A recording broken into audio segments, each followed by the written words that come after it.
Again back with the daily lead code practice sessions. So let's start with the easy problem. It's from the easy bucket, and the name is distribute candies. So we are provided with a integer array, and the length of the array is even. It is mentioned over here, and we are provided with different kinds of candies. As you see, we have one as a one different kind of candy, and two as a different one, and three as a different one. So each number means one candy of a corresponding kind. So what we have to do is we have to distribute these candies equally in number to brother and sister. Like in this case, if we have three candies, then six candies, then we have to distribute these six candies, three to the brother and three to the sister. And we have to return the maximum number of different kind of candies that sister could gain. Like we just have to maximize such that the sister have distinct candies. Like uh, we don't have to give her two, three, three, and the same candies every time. We have to distinct. We have to give her distinct candies. That is our main aim or goal to achieve. So I think the question is clear to everyone. Is there any questions regarding the problem statement? Anyone?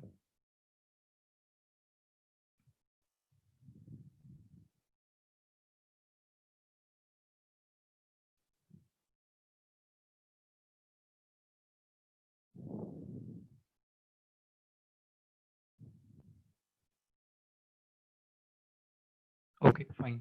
So uh, anyone tried solving this question or? Hi Ashish, hi everyone. I'm Tanmay. Yeah, hello, Tanmay. Okay, so basically what I did was I just iterated over the array and I just kept a count of like the numbers I'm visiting. Like how do I explain it? Firstly, I found out the maximum and then I made an array having of maximum size. Um, uh, in the first case, it's 3, and then I iterated over it again once again, and what I did was I just counted the total number of different characters that I'm getting, different integers. If it's greater than n by 2, then what I did was my answer was n by 2, and if it's less than n by 2, so my answer is that number plus 1 basically. Yeah, I did somewhat like that only. I just kept a count on the distinct number of candies, and if the distinct number of candies was greater than the n by 2, then I returned the n by 2. Like if it had four distinct candies out of six, then I returned 6 by 2, that is 3. And if it was less than that, and then I returned just the number of distinct candies that can be at max. So I did the similar, somewhat like you only. But I would like to suggest one more thing. Like despite I used a unordered map or a hash table for this to get the distinct count. But can we use set instead of that? Like which one will be more faster and which one will be more like apt to this to find the distinct elements? Hi. So I have a question like why you use map? So what's the use of map over here? We can do it in a set also. Yeah, that's what I'm asking. Like, which one will be better, like in terms of time complexity, like converting into a set or just using a unordered map? I That's think my a set would be fine for, yeah. So, yeah, uh, set.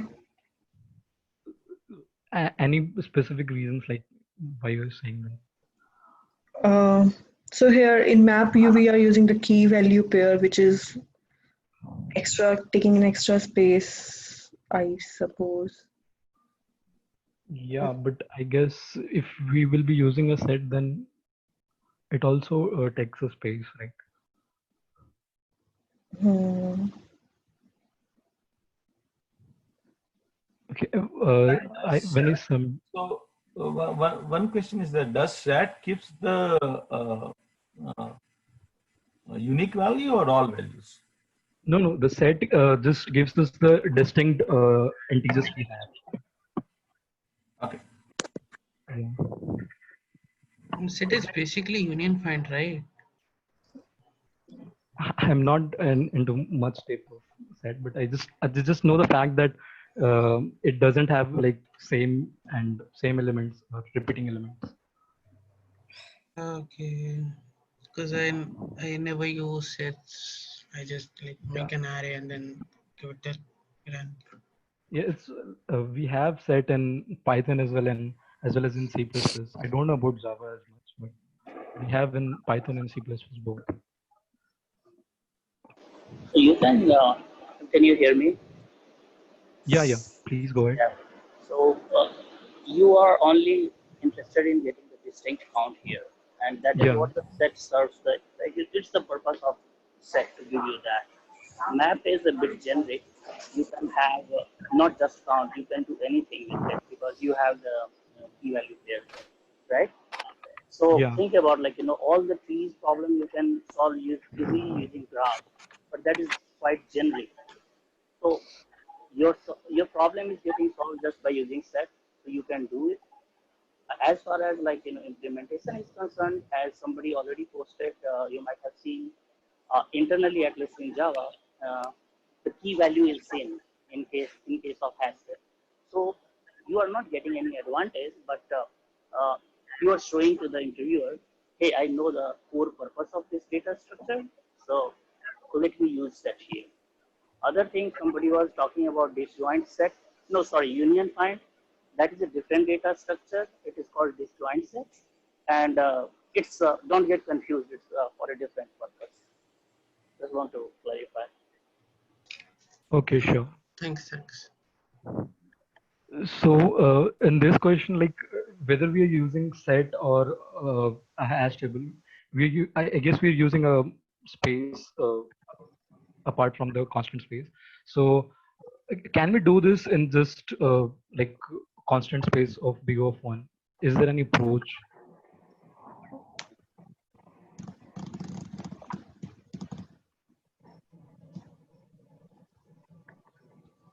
One would be difficult, right? We at least need to know the unique numbers.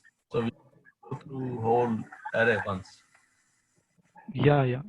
But That's it would be less than the order of n because space would be less because we are using a distinct one set.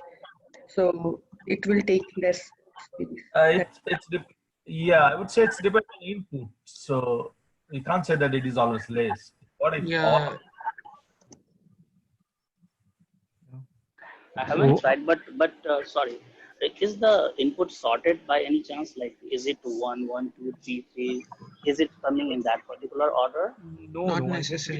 we have to sort manually if we need to Okay, so if sort you it. are going to, if you are trying to optimize space, then you have to give up on maybe time complexity, and you can think in that direction.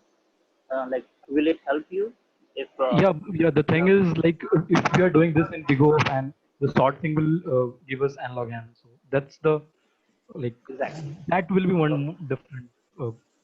yeah, so saving space means you are losing time, and that is the Yeah, thing. Like, that I always have to deal with that kind of thing. yeah. Okay, so are there any other approaches, or shall we move forward to the next question?